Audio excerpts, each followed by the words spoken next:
So my name's Scott Gerard. I recently came over to Peace and Current. I was in the steel industry for many years. And it was kind of an interesting switch over because you went from having your volume of material here and your price down here to now it's the exact opposite, where you have very little volume but much higher prices. One of the things that really kind of caught me off guard coming over to the refining industry is the issue of monitoring and governmental agencies, who's actually involved with looking at what the processes are and what is being done to ensure consumer safety.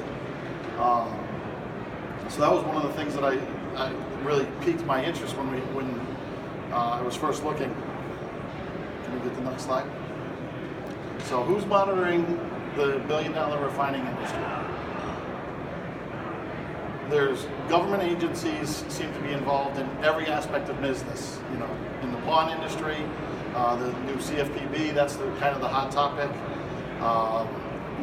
You have something where we're working out the slides here. If you go to get a gallon of gasoline, you're insured no matter where you go, what gas station you go to. You buy a gallon, you get a gallon. Not only that, but if you buy 87 octane, you get 87 octane. They both test how much and the quality that's involved in it. That's something when you're getting into in the refining side. Go to the next one. The only monitoring that's done for refiners is on our scales. Twice a year, you have to have your scales calibrated. There's nothing that's done to watch the processes. There's nothing that's done to monitor how software is calibrated on X-ray machines. The refiners themselves, if you are using someone who uses X-ray machines, they set the software. They calibrate it to take into account issues of margin of error. If you're using someone who uses a true fire assay process where they're physically separating out the metals, there's no actual set way to do that process where someone has been watching it or it's monitored by someone from an outside source. You have to just trust in what they do. And additionally, in the refining industry, there's no agencies. You don't have to do anything for certification. There's no ISO that's available. The only thing that is involved is if you produce your gold and put it back as COMEX bars, you have to do that under an ASTM process. That's the only restriction, but that doesn't actually affect consumers. So how are customers protected? The only safeguard a consumer has is education. That's the only way you're going to protect yourself is by going in, seeing what a refiner is doing, how they're doing it, and being comfortable with that process. If you were to send in 40 ounces of 14 karat, how much pure would you expect to get back? 22.5, 23.5? That's all within acceptable range based on what the material that went in, the quality of the material. You don't know, and that's one of the issues, is you are relying on their integrity to give you those results. You don't have any other secondary source to look at a refiner and say, okay, yes, they adhere to these standards, so I know that those numbers are right on point. You have the gold market right now we're into the 1300s, and it's still slowly climbing up even through its peaks and valleys. With that type of margin, you're talking 1 ounce.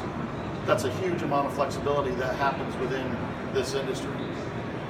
If a refiner comes in and their results are 2 ounces lower than what you expected because you had a large lot of gold, that 2% or 1% that the refiner is working on, if they charge a fee, all of those dollars are minimal compared to that issue. What that return comes in is the most critical component of what for a consumer. the most important thing you can do is learn how your gold is processed. There is no one way and one right answer or one right company to do business with in the refining. But you need to learn how it's done. There's different ways that your settlements can be calculated. Many refiners will give tours of their facilities. You have to question yourself. If a refiner says no, you have to question that. But go into the refiners, see how they're doing it, see how they're processing the material. That's something that's critical, and more people need to do. If gold and jewelry is a big part of what your business is, or even a decent percentage, that's something where you should educate yourself on. There's three main ways that a gold gets processed. You have the refiners that are actually true refiners, where they are doing what we call a true fire assay. They are physically separating out the metals. They're yielding out the exact weight of whatever gold, silver, platinum, palladium is in that material. You have companies that are using X-ray technology, where they melt down the material, they pull core samples.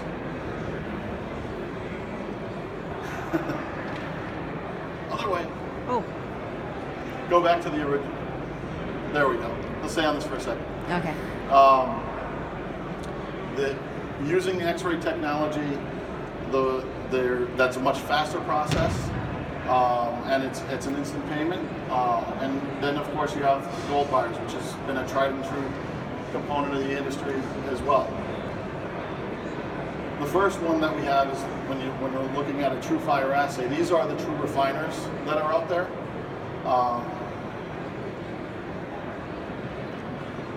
You'll hear the word assay thrown around a lot in your results. It doesn't mean that you've gotten a true fire assay. Now, there's a lot of benefits to going with a true fire assay. One, it's going to be your most accurate. It's the only one that's accurate up to 1 in 10,000 parts per million. That's where you hear the term 4.9 gold, or 99.99% pure, or 24 karat gold. That's the only way that you can get to that purity of gold. It's the only, if anything's being used with an ASTM on the manufacturing side of things, that's the only process that is allowed under ASTM restrictions. The downside to a fire assay is it takes a longer time. You're getting the highest return on your investment, but it's going to take you days to get your results back. Another option, and it's the most common option in the industry, is an X-ray. This is one where you'll bring your material in, you'll usually see it melted down, and this is where some of the confusion comes between X-ray versus fire assay. They melt the material down, they pull 1 to 3 samples, and then they put it under an X-ray machine. Now, they've already calibrated their equipment based on what their margin of error that they found through testing their equipment, to make sure that they don't go over. Because one of the downsides to X-ray is you're dealing with a 20 to 50 parts per thousand issue of accuracy. You cannot get more accurate than that with an X-ray setup. Especially in terms of the ones, you're not dealing with the large machines where they're taking samples. The most accurate X-rays, they take a sample and they actually will grind down the surface material, run the X-ray in an enclosed environment, and that's the most accurate you can get with an X-ray. That's obviously not done in this industry. The plus side to it is it's fast payment. You're getting paid within an hour, maybe within 24 hours, but it's fast payment. They are using terms, again, they'll say your assay results. So that's where a lot of the confusion in this industry comes from, and where education becomes really important. And the third one we talked about was gold buy, which is just, it's quick, fast, cash in hand. The benefits there is just that, it's instantaneous payment. The guy walks in, usually you have a good relationship with him, you get to know him, you're friends with him for years, has cash in hand. Sometimes it's calculated off of what the stamp is, sometimes they'll do testing, or the wand testing, or acid testing. But the thing that you have to be careful on that side of it is you have to watch for discounts applied. Sometimes known, sometimes not. A lot of times gold buyers I've heard where they'll say we're going to do 2.5% under whatever the plumb number is on the stamp. So if it's 14 karat, they'll reduce it 2.5%. Other times they'll do market discounts. So whatever the market is that day, they'll reduce that down. But their money is in working numbers because they are a middleman. They then will take their mass amount of gold and then they have to then go to a refinery. But that's ultimately speaking, the best thing that you have coming out of a gold buyer is speed. You're getting paid fast. So which method is best is probably the most common question we get asked. Well, what makes you